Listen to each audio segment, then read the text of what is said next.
First order of business, Chief Dan Wheely, Washington County EMS. Let me just preface this by saying that this is just going to be like an informational meeting. Chief has been involved in the Unicoi County. Unicoi County kind of went through the same thing that we're going through. We've got an EMS service that's good. They're losing folks because the pay's not right. They're not on TCRS and things like that. We just want to be able to hear what the pros and cons of what they went through, kind of try and relate it to what we need, what our next steps need to be. Whether it's to make them a quasi-government agency or however that's going to work. And then we'll also let Mr. Burrell talk about it too, if you'd like to after a while. Just kind of give us what's kind of going on. Chief? Just Mom Sarah, please let the record show that John Gibson is president. Okay. Well, I don't really have an agenda specifically, more answer questions that you all have, but I'll kind of talk about what happened in Unicoi and how we did things over in Unicoi. So for many years, Unicoi County EMS had a private ambulance service due to their size and demographics, and it just wasn't a very profitable venture for a private ambulance company to make money over there. It was independent of the county and the city. They had a contract with them, and they did receive some funding from the county for their private service. But in the end, that service pulled out with about a week's notice and said, we're leaving and we're not going to have an ambulance service anymore. So Washington County, our board of directors was gracious enough to step up, and we staffed that and ran operations there for about a year and a half in Unicoi County while we helped them establish their own service. Washington County Johnson City EMS is a 501c3 nonprofit quasi-governmental entity. So we have our own board of directors. We will operate independently of the city and the county. However, our board is appointed by the city and the county and has representatives from the city and county commissions on that. The town of Jonesboro has representation on there. The city commission, Johnson City Commission does. The county mayor sits on it. The city manager sits on it. Then we have some at-large staff on there. And because we're a joint venture of the city and the county, we have the benefits of TCRS because we are a quasi-governmental entity. And that structure, we set up that same structure in Unicoi County. Unicoi County EMS is a quasi-governmental entity established through a joint venture between the town of Unicoi, the town of Irwin, and Unicoi County. Originally, our funding mechanism was in the original resolution, original merger agreement, was a third of our revenue would come from the city, a third of our revenue would come from the county, and we would generate a third of it. The reality is that Washington County generates, and most services will always generate more than a third of their needed revenue. So our funding structure has gotten convoluted over the years and doesn't follow that now. There's services that the county wanted added that they funded, and there's things that, we've added services in the city, and so, but all entities still fund us. To avoid that, in Unicoi County, they're set up in that they present their budget annually, and each of the participating entities that created them, the town of Unicoi, Unicoi County, and the town of Irwin all fund that based off of a formula tied back to their population. So, the higher population funds a higher portion of the EMS budget. And they only fund that portion of the budget that is the gap between the revenue they generate and what it takes to actually operate. And so if, there's growth in Unicoi County, the payer mix changes up. They're a very high TennCare population there, so that's one of our, that is the lowest payer that we have in the insurance side of it. If things like that change and they generate more money, then the contributions from those entities go down. Conversely, if Medicare comes in and says, we're going to cut payments by half, that's a huge loss in revenue, then it would be up to those governing bodies to make up that difference to keep them solvent. They do get, again, I said, they do get TCRS benefits. We don't, our employees and Unicoi County's employees, the benefits are paid by the service. They're not paid through the county, or they're EMS employees, but they're eligible for the TCRS benefit for that. Unicoi's been up and running. I think they're going on their third year since we left. Seem to be doing just fine. They're financially stable. They're not begging and scraping for how they're going to make their budget every year. Now, obviously, if he and myself, we budgeted pay increases, and every in Tennessee and across the nation, emergency medical services are struggling for employees, just like we all hear about the nursing shortages. There are shortages in emergency medical services as well. We don't, all the services, Washington County trades employees with Hawkins County and Sullivan County, and every time somebody has something that is a little more appealing, we trade each other's employees around all the time. But the bigger issue is that we have less people coming into the profession, and we have a lot of people leaving the profession. A couple of years ago, National Association of EMTs, which is our national body, did a presentation to the state and said, Tennessee was in a crisis because Tennessee was retiring more licenses every year than they were issuing, which is not sustainable. And that's driven by, honestly, a lot of it's driven by the pay. People in public safety have been come to work in public safety a lot of times for the benefits and because they like the job, but at the end of the day, especially in inflation that we've all experienced, the pay is an issue. And so I say that because, regardless of what you do, I think, one of the key things is establishing that funding so that service understands they have that support, and you can make sure it's sustainable. Private services, can come in, and a lot of times private services will do services for a while with no subsidy from the city or the county, and then there's places that they can make a whole lot of money doing that. Bigger cities that have a lot of non-emergency paying calls, they can make a lot of money and not require anything. In East Tennessee, even as big as Johnson City and Washington County is, we to provide the level of service that we do, we require a pretty substantial contribution from the city and the county for that. So I think that's key to it, and I think your buy-in from your partners and however you do it. The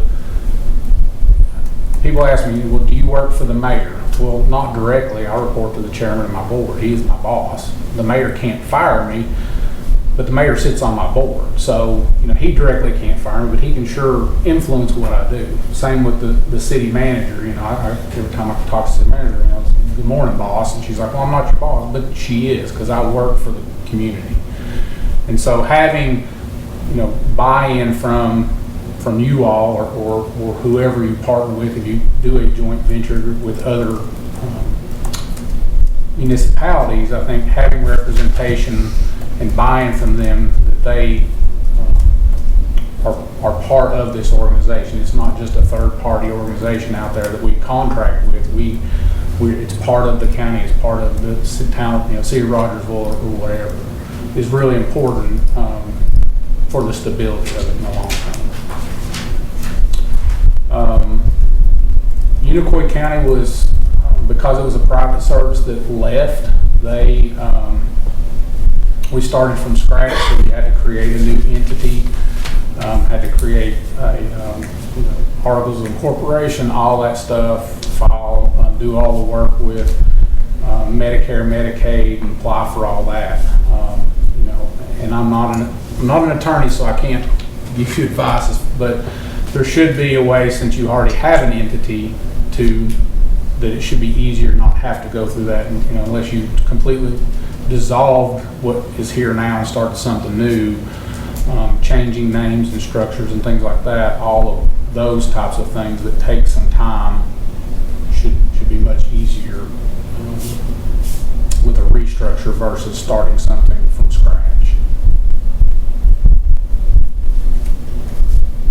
Is that?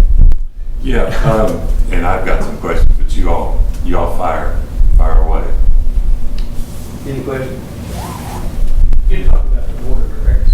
Would you recommend each municipality that has that is incorporated, would you recommend that they have representation on that board, like maybe the mayor or?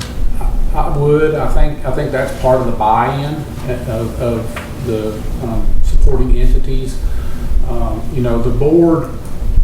The board of directors is, and there's times, with our board that our mayor or our commissioners will vote on a budget item. Yes, we want you to go ask for an increase from the city or county this year in your budget, and then they'll vote against it at the county. And I used to get really upset about it. It's like, well, why did you? But in that board position, they understand the need of the organization, and they're voting at that moment for the needs of that organization. Now, when they have their commissioner hat on or their mayor hat on, now they have to do what's best for the county, and those might not always jive. But I think the fact that they are in tune with what's going on with EMS, it's very helpful when. If I need something from GIS for a project I'm working on, I just go to the city GIS or county GIS. I don't have to contract with some private, because it's a service that the county already has that I can, even though we're not a department, that they understand that we're part of their organization. So I think that's important. I think it's important to have people on the board. I would recommend if you partner with several, if several municipalities are part of whoever's part of that agreement has representation on the board. I also think it's important to have people in the community that are invested in the community and honestly are influential in the community. We have our medical director sits on our board, which is important, because every single employee that works there that provides care works for the medical director. And if he or she was to step aside or not like something, you can have an ambulance service all day long, but if your medical director says, I'm done, you can't run another single call if your medical director steps away.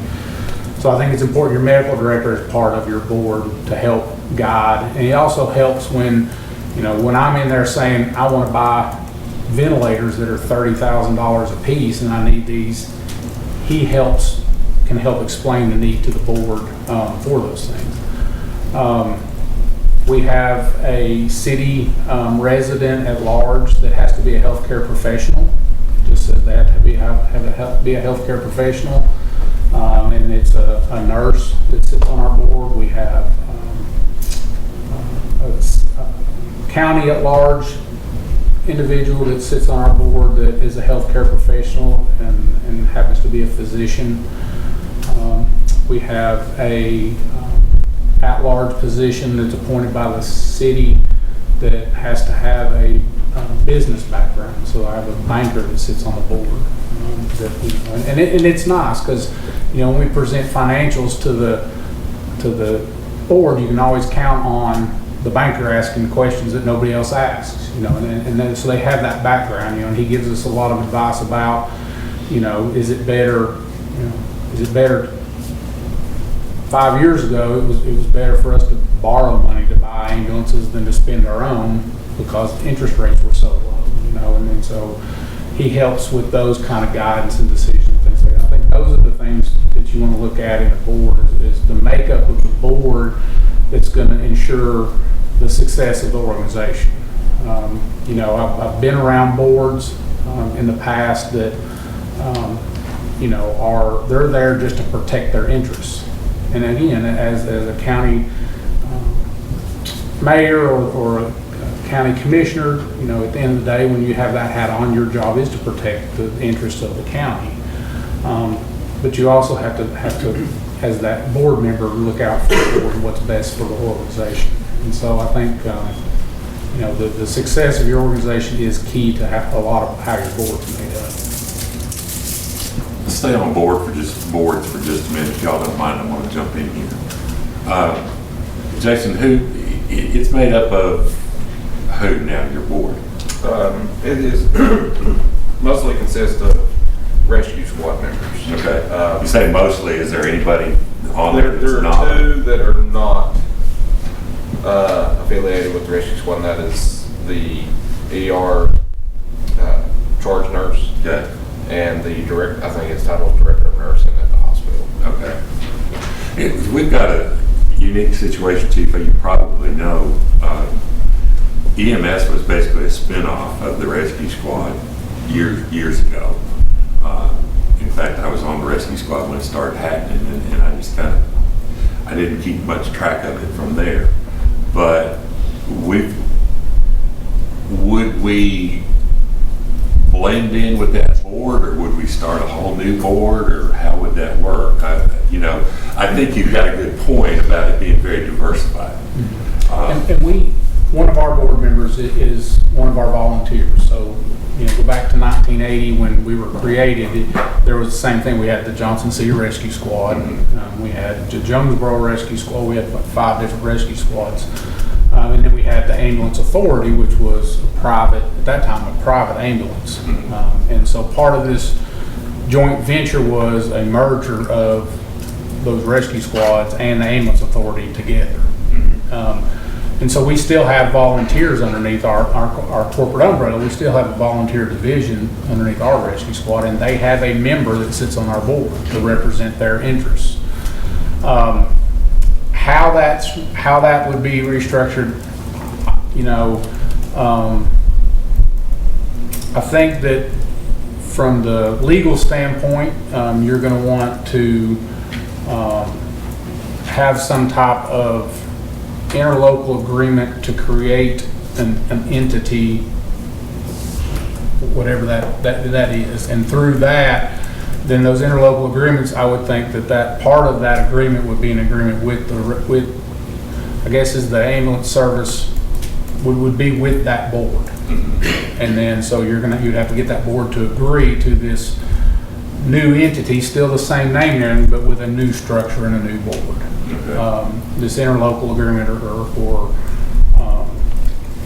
and that's how it is in Unicoi. It's an interlocal agreement between the entities to create this. And so that interlocal agreement for us was Johnson City, Washington County, the Johnson City Rescue Squad, and the Ambulance Authority are the parties to that interlocal agreement. And then once that was done, those other parties, you know, the Johnson City Rescue Squad, it still maintained their charter. It just falls underneath the corporate umbrella of EMS. And so that's where I would have to say we would have to, you know, talk to an attorney that does corporate law and how that wording, but at the end of it, I think for those parties that are coming together to create this, then that agreement would restructure the board to give those people representation. I can see a lot that would need to be worked through on that, because I mean it's been the way it's been. Sure. It's been the way it is for a long time, and I do agree that anybody from any board like that is going to need somebody from the municipality, somebody from the county, because you all know most of you are on the budget committee, and we've been giving folks a lot of money, not just EMS, not just Rescue Squad, but a lot of other organizations that we've been giving a lot of money to that we really don't have a whole lot of contact with after we give them the money. I mean, I'm an ex officio on Lynn's board, but you know, I don't really have any influence other than trying to get there to the meetings, which I'm sorry I missed last night. I think it was Jonesboro. Well, our county fire is going through that. You know, the county gives our volunteer fire departments substantial amount of money, but right. It's just once it's gone, and there's and it's not that they want control, but there's right. no accountability, there's no influence, there's no you know. There's no information. There's no information sharing back and forth, Right. and having people on the board that, you know, just if you know, you wrote your structure that either the county mayor or you say the chair of the public safety committee or whoever, then that can be a standing presentation. You know, we have a county public safety meeting, and every month I go and do a presentation to them about what the status is. And one of my board members happens to sit on the public safety committee too. Yeah. You know, and so Well, usually they come to the public safety committee and do a report here. But that's, to me, it's just not enough. right. It's information, and you don't have. It's not control, but you don't have the ability to influence change if you don't have representation on the board.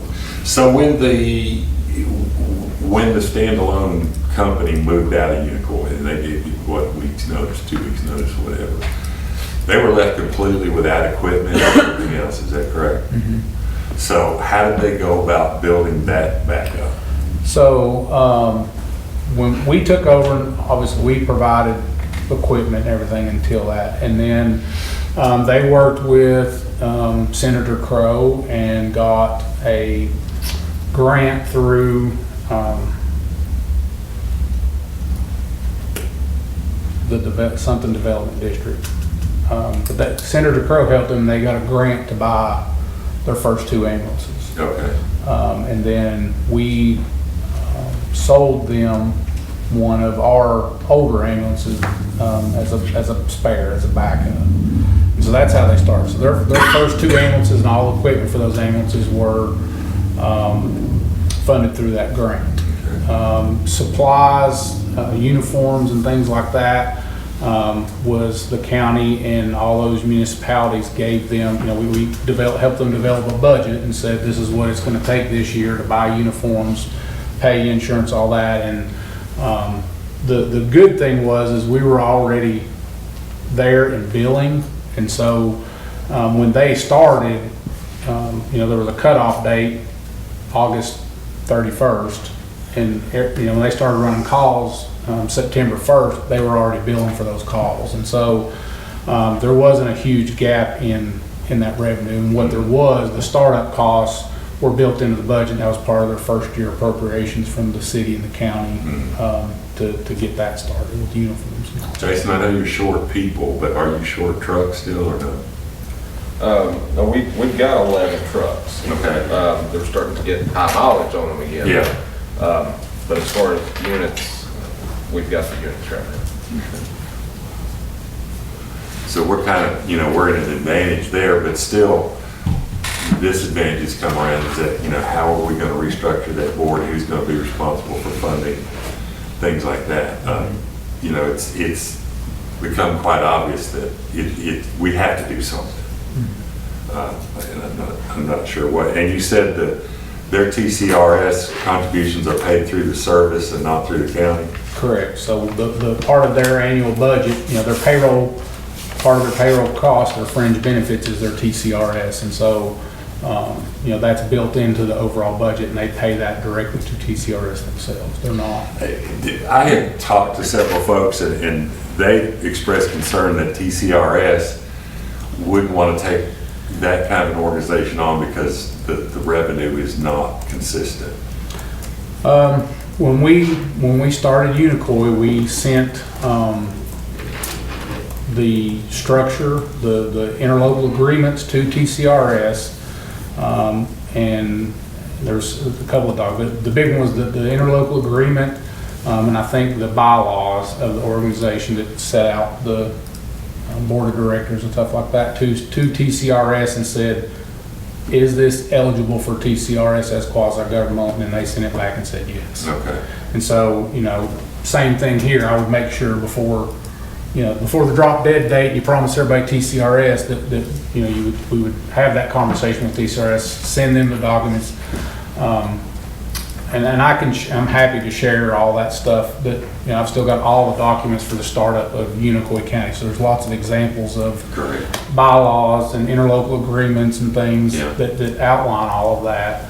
But we made sure on the front end that the way we were structuring things, was gonna make them eligible for TCRS. Okay. We use the pool insurance, which is a municipal insurance, so we have the same state, it's not, I guess it's state insurance, but it's, through the pool, so. I have a couple questions. Yes, sir. And the first couple, you may not be able to answer them, and it's okay. So in Unicoi County, when you guys started, do you happen to remember what the property tax rate was in Unicoi County? I don't have any idea. Do you know what the property taxing rate is in Washington County right now?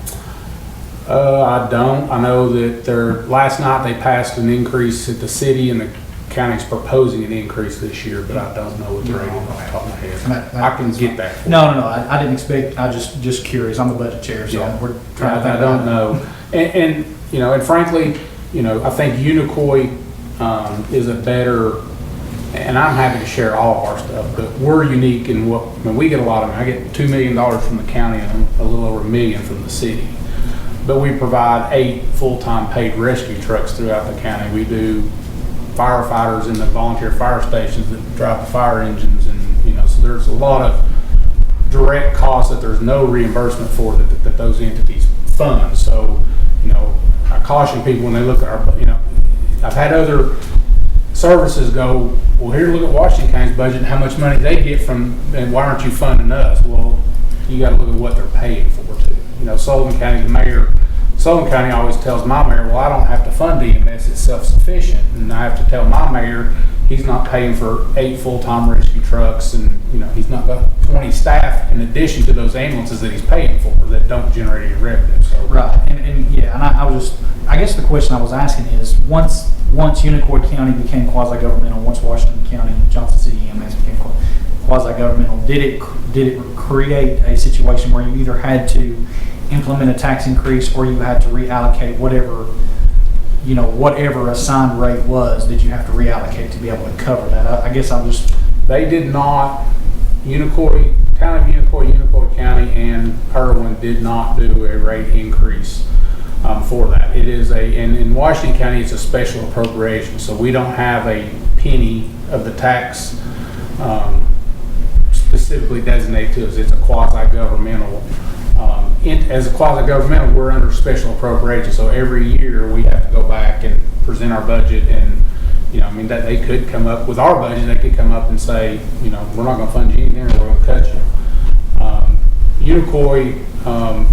Unicoi is a little different in that it's in the agreement. It says that they'll fund a percentage, but they'll only fund a percentage of the gap. And now, they could say, we're not going to give you an increase this year. They could cut that too. Now, then the board would have to then come back and say, how are we going to balance the budget? Are we going to budget it out of surplus, or are we going to have to cut services or whatever? Okay, my next question for you is, so you saw Washington County Johnson City EMS before TCRS and after TCRS. So I was not there in 1980 when that all happened. So you all got it. So it's been in TCRS ever since I've been there. But well, and I guess my question from that was, again, if you saw it before and after, how did that impact recruiting for? Because if Unicoi County, for example, is still struggling with trying to find emergency medical technicians, did TCRS make it a little more able for them to get employees? Unicoi County is full staff. They're one of the few people in the region that are full staff, and I think that's a combination of a couple things. One, it is their pay and benefits is good. They do have TCRS and they have good benefits, good insurance. They also have a call volume that's, I have and these guys too. Our call volume is crazy for the trucks that we have, and so Unicoi's kind of in a unique situation that you can go there and make a pretty good living, pretty good pay, and have good benefits, and not kill yourself running calls, and that contributes to it. Johnson's. I can say this: Johnson City was in TCRS for many years, and about 7 years ago, they left TCRS because of the expense of it. And right now, they're spending millions of dollars to get back into it because of the number of people that they lost and the recruiting issues they had trying to recruit people to the city. It's in this region, us, Sullivan County, Greene County, Unicoi County, Bristol, Tennessee Fire are all on TCRS. So in this game that we're in, where we all end up trading employees around, it does, if you're in TCRS, it makes it a little easier to recruit, because if he recruits somebody from me, they're losing, they're giving up TCRS right now. Whereas if Hawkins County has TCRS, it just transfers right over and they keep right on going. The contribution may be different. We're non-contributory, which isn't, you can't even get now, everything's contributory now, but they still carry that with them. So, as there's, I think that helps with recruiting a little bit, just locally. Personally, at the fundamental thing is the young people that are recruiting now are all about the dollar. I interview people on a regular basis, and I talk up my TCRS, and I give them this nice sheet that talks about how much money we spend in addition to their pay on fringe benefits, and they're like, that's all great, but I'm not going to be here long enough to retire, so what do I care? And I don't know, I think we always say that if we can keep somebody for 7 years, then we've got them. Barring something crazy happening, because once they're in TCRS that long, they really are giving up something. Now, if they leave in 6 months, 2 years, 3 years, they're not really losing a whole lot. But if you can keep them for that 7 years, they tend to stay, because then if they do leave, they are, especially if they go somewhere it's not a TCRS service, they are giving something up there. What's the length of the shifts? 12, 24? Ours, we have 12s and 24s. Both? Yeah. Our county trucks run 24-hour shifts. All of our rescue trucks work 24-hour shifts, and our city ambulances run 12-hour shifts, 24 hours a day. Plus, I have 6 more trucks that run 12 hours Monday through Saturday for our convalescent division.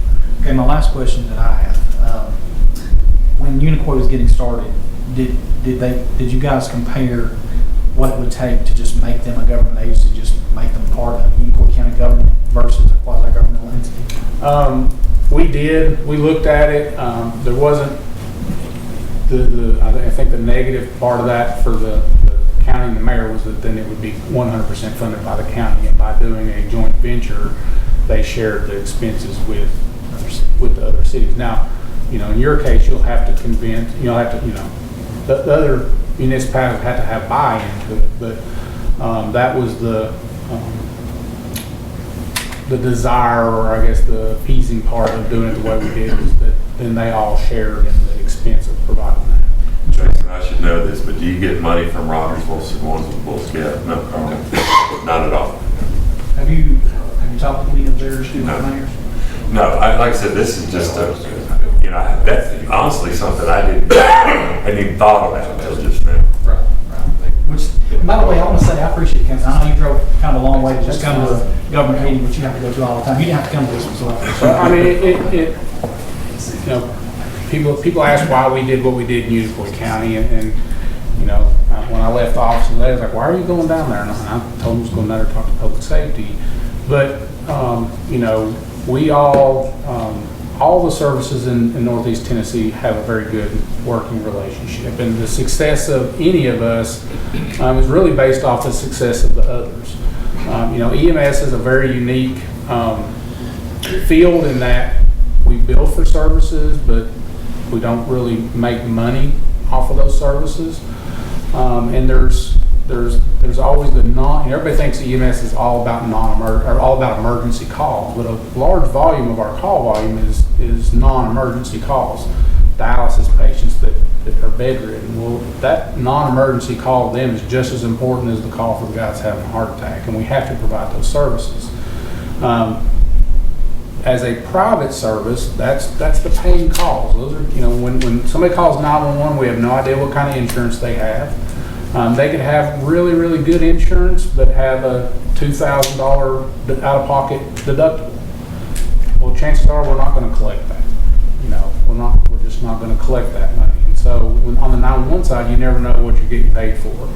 On the non-emergency side, you know that because you get pre-authorizations and the insurance company tells you ahead of time, yes, we're going to pay for this dialysis trip or whatever. And so, you know, us being, working together and, you know, my goal is to make sure that Hawkins County is successful, and in a perfect world, you all would have a service that you control and govern and serve your citizens well. I'm a firm believer that is very hard to get out of a private service, and you guys have had private services down here, you know, and you can write. I just read an article from California where, you know, there's all kinds of standards, and AMR is not meeting those standards, and so now this entity's trying to decide what do they do with them. You know, that they can't meet the response times, they can't meet all that.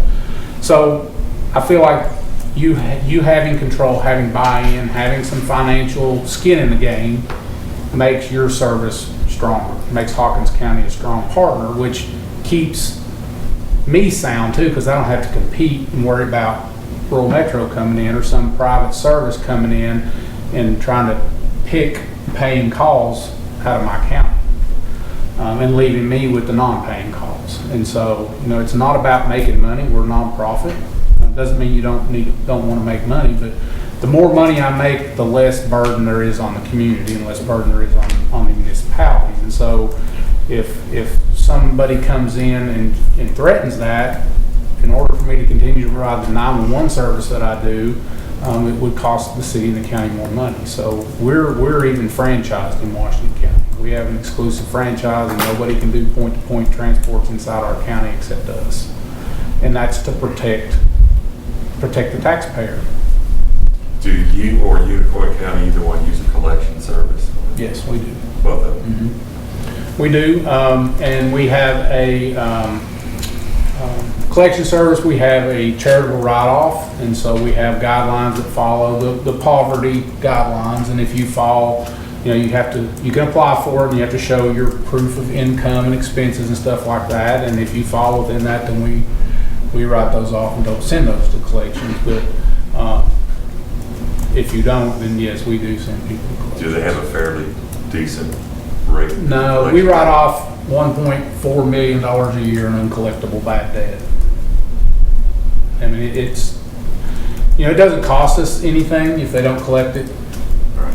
It doesn't cost us anything, so we do send those to collections. But off the top of my head, I don't know what that percentage is, but it's not very high. Anybody else got questions? When it comes to grants, are you all being a quasi-government, or are you all able to apply for federal grants and nonprofit? I think right now, Jason, you said you don't can only do nonprofits, correct? Correct. Yeah, we've gotten several federal grants because of the way we're structured. Now you can't just, when I apply for those grants, I can't just say I'm a 501c3 nonprofit. I have to explain and send a copy of our charter, sometimes so they understand it is a quasi-government.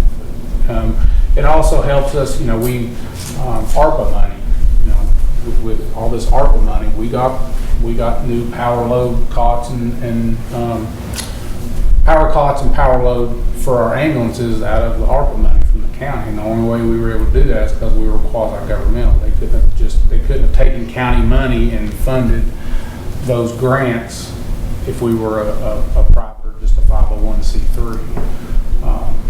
You know, so there are advantages. There's advantages, you know, with just the resources being, you know, the county can extend. We're getting ready to build a station. It's almost a $2 million station we're going to build, and it's a joint between us and the county. County's going to fund about half of it. We're going to fund the other half. We're putting one of our volunteer fire departments is going to move an engine into it and all that. But the county's going to issue bonds for it, and we're going to pay the county back our half because we can't borrow money at the rates that the county can. And so it saves everybody money because we can use those things with the county to just be more efficient with the tax dollars. You know, otherwise we would have had to go out and get rates at whatever rates are at the bank for our part of it. And so things like that, you know, help that organization, and at the end of the day, if I'm paying, you know, on a $1 million loan, if I'm paying $20,000 a year less in interest on that, that's $20,000 less that I need to operate, and that's less money that the county has to give me to operate. What about rescue squad representatives? Does this will affect you as much as it would affect everybody else? I know you can't speak for the board or anything, but Corey, what do you think? Well, as Jason said there, you know, the majority of their board, if I'm not mistaken, 6 representatives, I believe. Is that correct? There's actually 9 out of the 11. Okay, 9. So, you know, 9 of our members sit on that board. So, I believe, like, you know, Chief Whaley said about, you know, being restructured and maybe having representation on there. But, you know, having buy-in from the other, you know, other agencies involved and cities and stuff, I think is important. But I don't foresee, you know, any drastic, you know, change for us. But like I said, I can't speak for the whole board. You don't think they'd have any drastic objections to doing something like this? Or, I know you can't speak for it. I can only speak for myself on Right. that, and I would say no. Okay.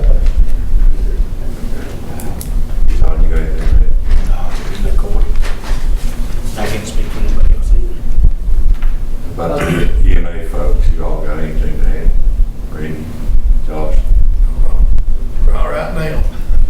I'll continue your questions. I just wanted to make sure to get their response. Corey, those 9 members that you have on the board, squad members, right, 9? Yes, sir. What qualifications do they have to sit on the board? Are they long-time members, or are they somebody you hired 6 months ago? So, to my knowledge, there's no requirements as far as that. Those positions are a 3-year term, and they, with the exception of the captain position. So, the captain position's a 1-year term. Typically and historically, the captain may already have a position on that board, so that 1-year captain spot is filled by somebody that's not already on the EMS board. But like I said, those terms are 3 years, and 2 of those positions, I believe, rotate annually, right, Jason? Yes. And I want to correct myself. It's 7 of the 9, not 9 of the 11. Okay. You were right. We were both close. So if we go in partnership, EMS goes in partnership with the county and the cities, and we're gonna bring on extra people, then you would have, some of those people would have to go to make room for these other people. I mean, how many board members do you have now? Currently, we have 9. No. And there's, as far as I know, no cap on the number of board members you have. But probably, you know, if this, my thought would be moving this forward to kind of slack off on that part of that many members from the rescue squad and start adding some county folks, you know, public safety committee chairman, myself or whatever. And then I'd dearly love to get some involvement from the cities. You know, they benefit from this as much as we do. And currently not, from what I understand, not costing them anything. But you understand what I'm saying? To bring extra people on, certainly we'd have to not have 7 members or 6 from the squad. I think what, like he said there, you would have to create a new board, but you would have to do those agreements to get the current board to buy into that. And then I believe that's when you would start the process of eliminating how many rescue squad members was on that board and getting more, you know, from the cities or other agencies or from this committee, what, you know, commission, city council, whatnot. Yeah, I'm just looking down the road. Right. Okay. Anybody, any other questions? Mr. Kerr? Jason, do you have any cities now that's participating or paying you anything? No. Rogersville City does pay us some for standby events that we do for downtown, but other than that, no. Jason, you want to kind of explain where you're at staff-wise and what's happening? I sure can. Okay. The main thing that I want to make sure that's understood here is the rescue squad and EMS is completely 2 different agencies, 2 different EIN numbers, everything. So there is really no connection between the two except for EMS was kind of a spin-off from the rescue squad when it started. And then the rescue squad has participation in our board. That's the main thing that I want to make sure is understood, because I know a lot of times it gets confusing for some people. Currently, this year we have lost 7 employees this year. 4 within the last month. Currently, we have full staffing for 4 trucks in the county instead of the 5 that we normally run 24 hours. Like I presented at the budget hearing, to maintain the level of trucks that we have in the county, that something's got to help us to where we can retain the employees and maintain those trucks being covered without it being completely overtime. Obviously, overtime will kill the service quicker than anything that's unscheduled. A lot of those people have went to other true county services or a quasi-governmental agreement agency. We've had one that went to Unicoi County because of the pay and benefits that were offered there. We've had others that went to full county services for the pay and the benefits, which all include the TCRS retirement. And currently, employees are questioning me about pay every day, wanting to know how, when, or what we're going to do about increasing our pay to be comparable to surrounding agencies, especially with not being able to provide some of the benefits that other agencies are providing to their employees. So it's very imperative to look at a solution, if at all possible.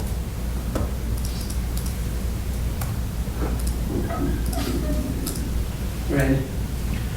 Do we have residents of Hawkins County working for other neighboring county EMS services? Several.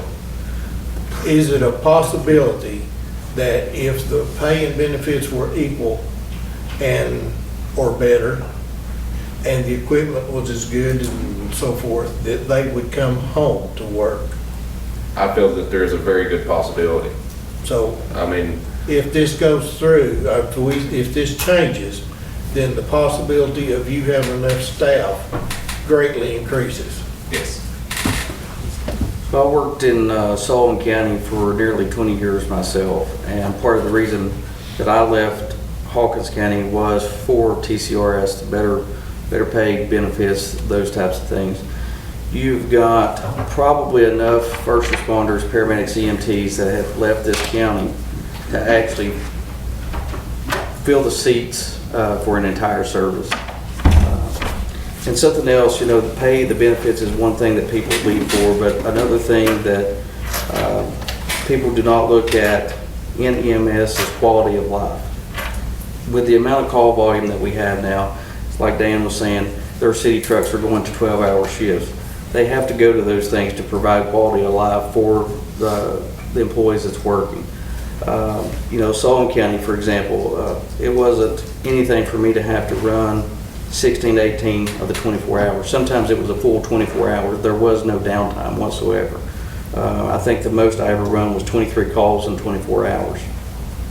So that's a lot. So that's something else that really needs to be considered, is the quality of life that you're expecting the EMS employees to have to live and go through.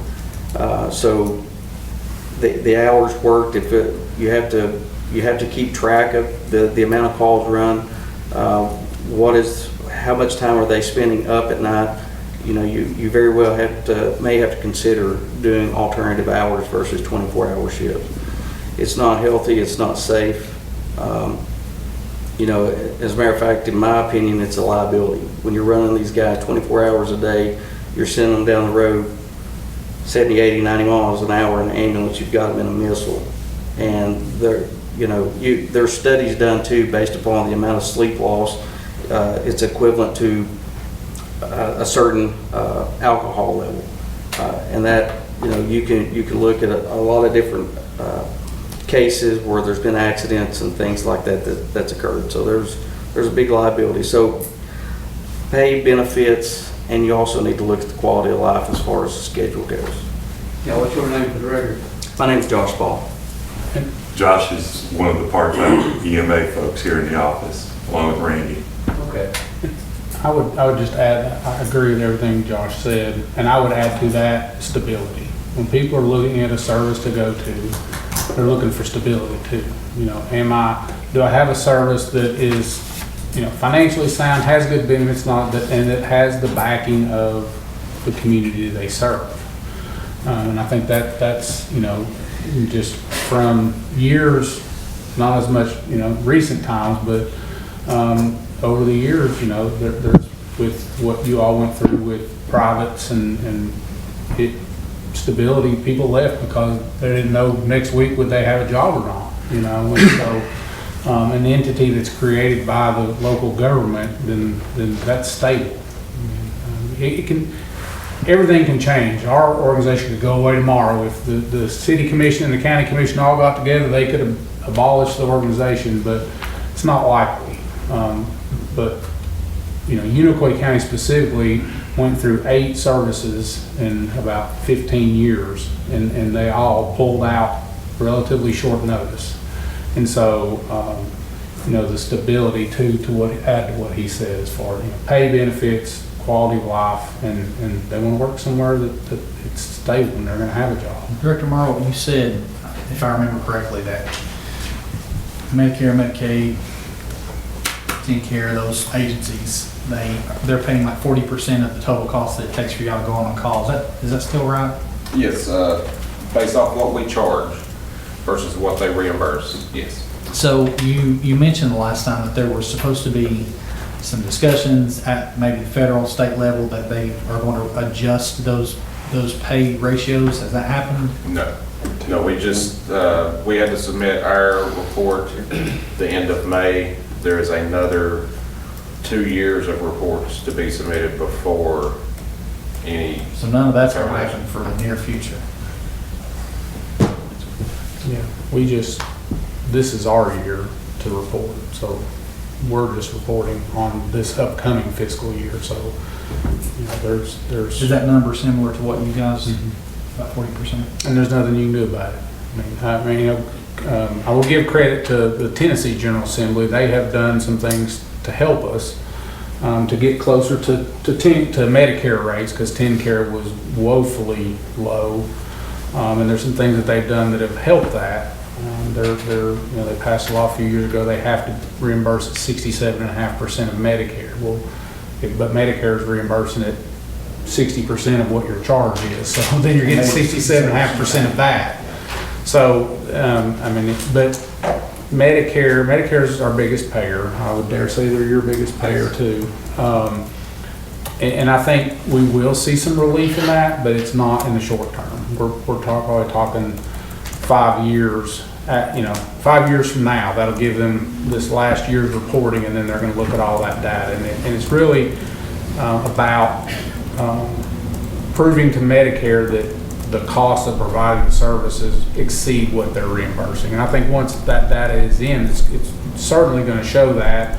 And I think they'll be in a position that they're going to have to adjust that. And which, for the way you guys are set up, I mean, that does nothing to just close that gap. It just means the county, city entities will just have a smaller gap to try to cover. Right, they would have a smaller gap. So this is naturally going to happen. Yeah, we hope.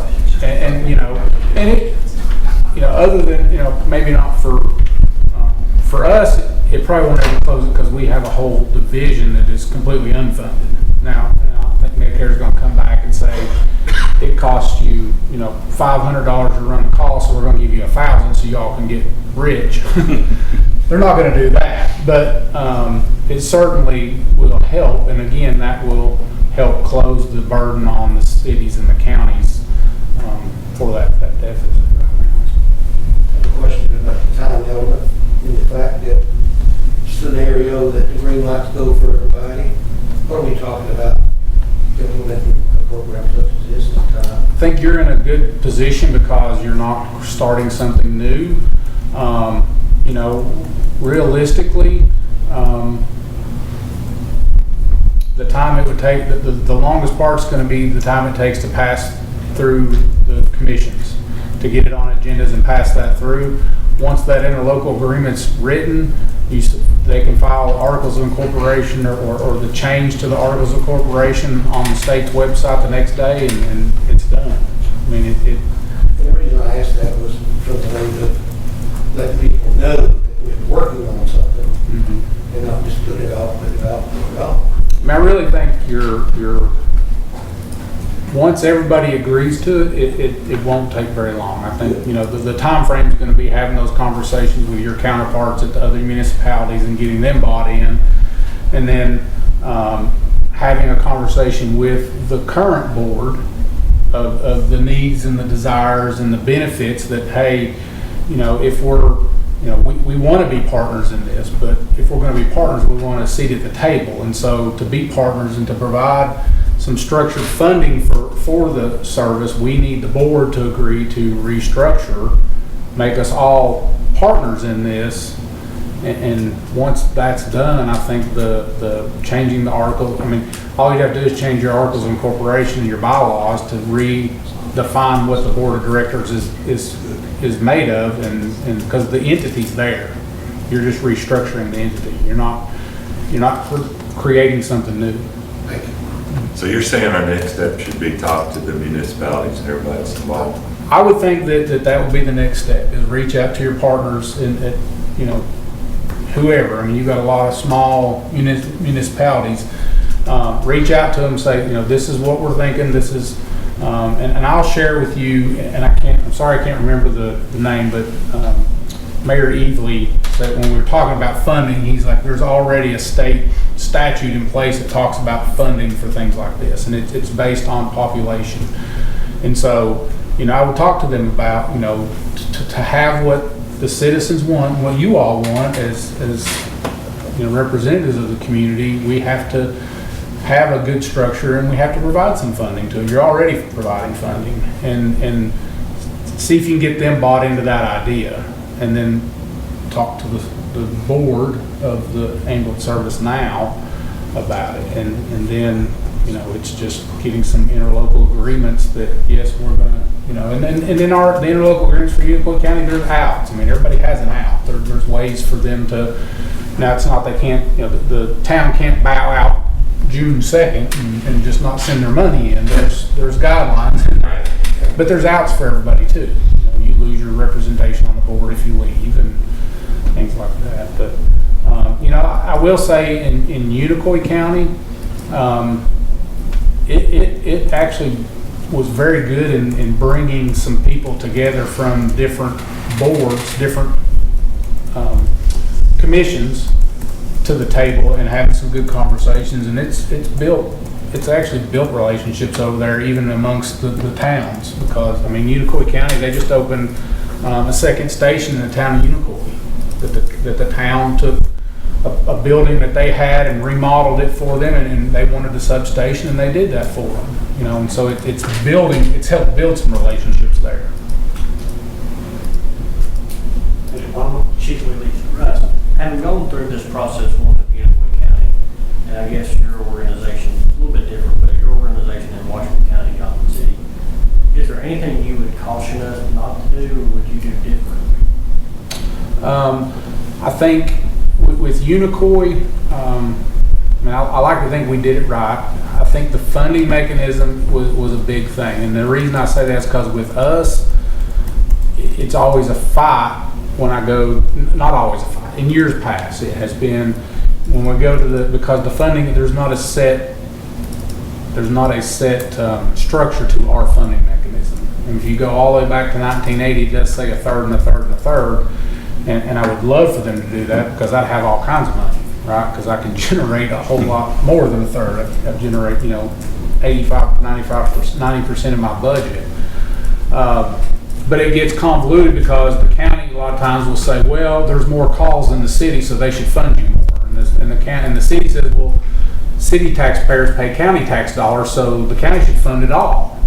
And the reality is yes, there's more calls in the city, but it means they generate more money too, so they need less contribution. And the county, And so we always, there's always somebody that is asking, why is it funded the way it is? So I think setting that out right out of the gate, with how that's gonna be and why that money's shared and why does, and honestly, the Hawkins County is probably gonna pay more than anybody else. This is probably how it would work out. But I think that's important so that you don't get into these, well, I think, you had 2 more calls in Church Hill than you had in Burnsville, and so they should pay. You don't want to get into that. That goes back to that stability of the organization and showing support. And so I think that was one of the good things we really did. So I would just caution you to make sure that everybody's on board with what that is and what that looks like and agrees to that. Because times are tight. Budgets are always tight. There's always only so much money to go around. And so, that I think that's important. That and your board are the 2 most important things, and making sure you have a board that's bought in, believes, and there to support the service, which then provides that level of service that your citizens want and deserve. So naturally, the cities are going to want to know what they're going to have to kick in money-wise. That would take some sort of a framework budget that would include contributions to TCRS, maybe an increase in pay, that kind of thing. So, Jason, you have anything like that, or can you put something together? Get something together for that. Okay. Yeah, I would encourage you to have this. It's not going to happen. Right. Your budget year as you're getting ready to start. Yeah. Nothing's going to happen for that, but create a budget for what next year's budget would look like with additional TCRS costs. If there's pay, what would be reasonable pay and all that, and just create a budget.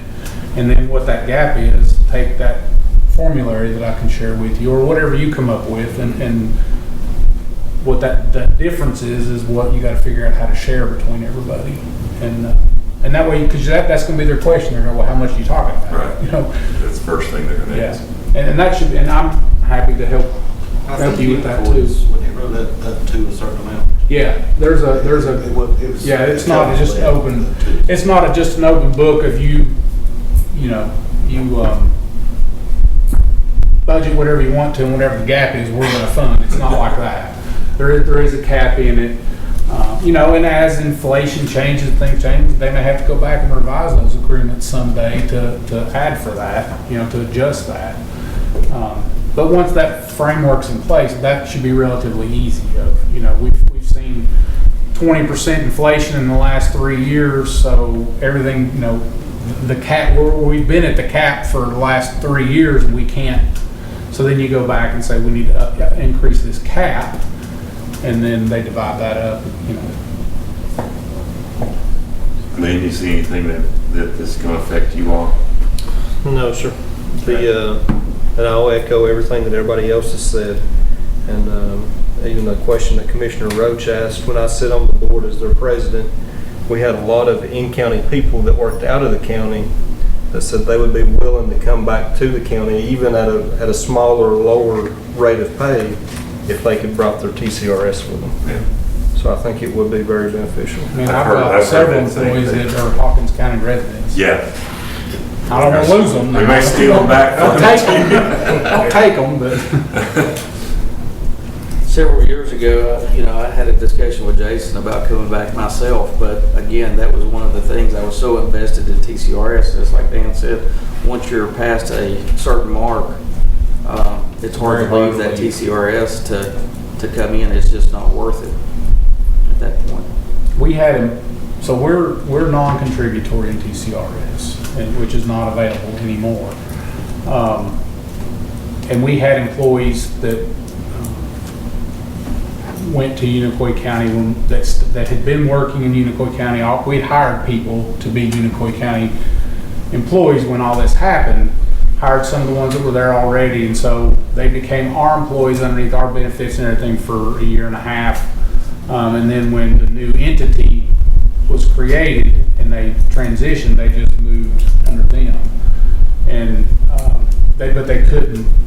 They took their TCRS, but now Unicoi County was not non-contributory now. And so what they did is they increased their pay to cover that contribution.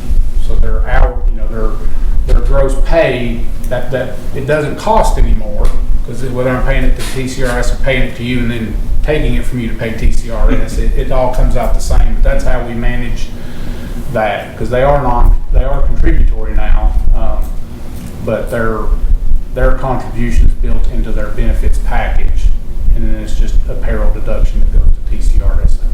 So we didn't want them to lose money when they left us from what they were making yesterday, and then today you're going to lose, so much money. So we had to increase the pay. So does this committee want to talk to municipalities? Do you want to talk to them as a committee? Do you want to appoint just a few members to talk? I mean, I'll guide the meeting, but if that's our next step, we need to kind of move forward, and we kind of have to wait on what Jason comes up with as far as the budget and get some kind of rough figures for them together. But Can we just ask to be put on their agenda for their next BMAs and just kind of make a presentation to them? Yeah, might not be the next one. We'll have to give them some time, but I mean, from what I understand, it's going to take a year before we can even talk about it anyway.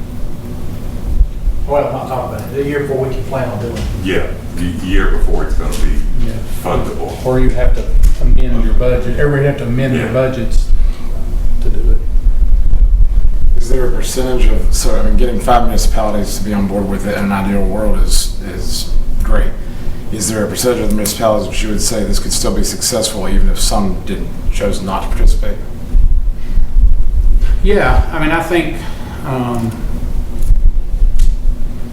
Jonesboro, the town of Jonesboro was never in the original agreement. They do give us a little bit of contribution every year, and they have a representation on the board. I think at the end of the day, the county is going to has to make sure that services are provided, right? And so, at the end of the day, the burdens are going to come onto the county. I think the selling point is that representation on this entity comes with funding. And a board position comes with being part of this agreement, and this agreement includes a portion of funding for that. And if they don't, I mean, I would imagine you're not going to exclude anybody from services. Right. They're just not going to have a seat at the table. And so, that may not be important to them. It may not be. Well, they're not going to have a seat at the table, but they're also not going to benefit from the better services that EMS is going to be able to provide as a result of their contribution. Right. So as they contribute, the more they contribute, the better the services are going to be provided. You can't, Jonesboro can't sit down there and complain about the service levels being provided if you're not at the table supporting the entity and helping contribute to that. Exactly. So Johnson City and Washington County can complain all they want, because they're the big players. And I'm just using these for names. It's not, Jonesboro is not complaining, and they do contribute. But if Limestone was an incorporated entity and they weren't part of our organization, we're still going to serve that area, and there may be a truck in that community based on needs, call volume, and ability to provide that. That's one of the ways. It's one of the things in the county has gotten why the county contributes so much more than the city is. When I started, there was 2 ambulances in the county and 2 in the city, and over time we kept adding ambulances in the city because call volume was going up. Well, call volume generates revenue, which paid for those trucks, and so we were able to add trucks without increasing subsidies. Same thing happened in the county. Fall Branch, which is our most farthest out station, Fall Branch said, we're 25 minutes from the closest ambulance out here in the middle of nowhere. We want an ambulance in our community. Fall Branch even today runs 3 or 4 calls a week. It doesn't pay for one person to be down there. So we said, absolutely, we'll put a truck down there, and it's going to cost the county this much money to add that service, and they funded that. And so then they had this big jump in their contribution. So that's how we've gotten so convoluted. I think that's something that the with the structure of the pay, if you set a percentage based on that, if somebody comes to the board and says, we want a truck in our community, you know, then that board has to, one, see, is it financially feasible to add a truck there? Does it make sense because of call volume to add a truck there? And then if it's not, how do you break that, how do you bridge that gap? You know, and I think then that would go back to bringing those municipalities or those board members that represent those would have to get those governing bodies to agree, we're all gonna contribute another $100,000 next year as a collectively to put a station here. But that station's not just for, if we just use Sirgoinsville for, it's not just for Sirgoinsville, it's gonna run calls all around it that benefit everybody, you know, and maybe because there's a truck in Sirgoinsville, the one from Rogersville is not gonna be out in Sirgoinsville all the time, they can be here. So, you know, and this is just experience personally, and a lot with the Unicoi County stuff is that, you know, having a truck in the community, that truck does not, I mean, my Medic 9 truck, which is in Fall Branch, runs, a third of their calls is running inside of Johnson City. Because they transport in and they're the closest, we use location-based dispatching, and so they transport in, drop a patient off at the hospital. If there's a chest pain call across the street and they're the closest ambulance, they go take care of it. But that keeps me from then having to bring Medic 5 from Jonesboro up to handle that chest pain call. So it does, those things benefit everybody. And it's just, you know, being able to articulate that, and I think that's where your board having representation from those, it helps. It's not like, well, look what we did for Sirgoinsville and nobody else gets benefit from it. That's not the case, you know. Well, it's Friday, I don't want to keep people too long, but is there any further questions or? We really appreciate you making Yeah, it. Chief, And we I'm really happy appreciate to it. help any way I can. I'm not an expert. I've just been through it, you know, and, A lot of times that's better. you know, we'll have to leave you'll have to leave the agreements to the experts and the attorneys. You know, Unicoi County's attorney was super in helping us work through all the agreements, and he drafted all that stuff, and, That's another situation wherein we don't have an attorney Yeah. right now. We're working on that too. but, you know, I'm happy to help you any way I can. And if Jason, if he wants help with something, I'm happy to do whatever I can, because We certainly appreciate it's, it. I have one question for Director Merle. When you reach out to the mayor of Sirgoinsville, I've got a feeling he's gonna ask you, will you put that truck back in his city? Okay. It's like Mr. Wheeler here said, that you have to look at the call volume, the need for it, the revenue, and how it's gonna be funded if the revenue is not there for it. So I'm glad to entertain any thoughts, ideas, or anything to put on, if you want. Well, I discussed it with you 5, 6 years ago, and it's still not up there, so I don't think Mayor Brown's gonna be happy with you when you go ask him for money. I don't think it's me that's going. No, we'll go. Okay. And we're not gonna, I mean, we're just gonna explain the principle to them I first. understand that, Mayor, It's, I understand when the truck got moved up there also in the middle, you said not the night, that morning. Mayor Brown's still not happy with that, and that truck was beneficial to that residents right there in the city. Right. So you will put one back? I'm more than happy to put one there if the revenue or the money to provide that service is there. I'll be more than happy to put it there. Thank you, Jason.